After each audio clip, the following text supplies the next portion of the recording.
Hello everyone, আসসালামু আলাইকুম। আশা করি সবাই ভালো আছেন। আমি একটা গুরুত্বপূর্ণ টপিক নিয়ে আপনাদের সামনে এসেছি, সেটা হলো রাগ কীভাবে নিয়ন্ত্রণ করা যায়। আমরা প্রতিনিয়ত কোনো না কোনো কাজে রাগ করি, এতে করে আমাদের মানসিক অবসাদ তৈরি হয়।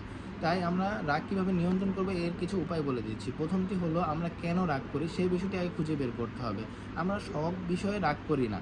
কেউ আছে জোরে আওয়াজ করলে রাগ হয়, কেউ আছে জোরে কথা বললে রাগ হয়, কেউ আছে হলো রুলস ব্রেক করলে রাগ হয়। এই কেন আমরা রাগ হয় এই বিষয়টি আগে আমাদের খুঁজে বের করতে হবে। দ্বিতীয়ত হলো, যখন আমাদের রাগ হয় তখন ওই স্থান ত্যাগ করতে হবে, ওই বিষয় এড়াতে হবে, আশেপাশে খোলা জায়গায় হাঁটাহাঁটি করতে হবে। তাহলে আমরা রাগ কিছুটা নিয়ন্ত্রণে রাখতে পারবো। তৃতীয়ত হলো, আমাদের প্রতিনিয়ত ব্যায়াম করতে হবে। ব্যায়াম করলে শরীর সুস্থ থাকে, ব্যায়াম করলে রাগকে কন্ট্রোল করা যায়। পঞ্চম হলো, নিয়মিত পরিমাণ মতো ঘুমাতে হবে। 7 থেকে 8 ঘন্টা আমাদের ঘুমাতে হবে, তাহলে রাগকে কন্ট্রোল করা যাবে। আবার রাগ কন্ট্রোল করার জন্য পছন্দের কোনো কাজ করতে হবে।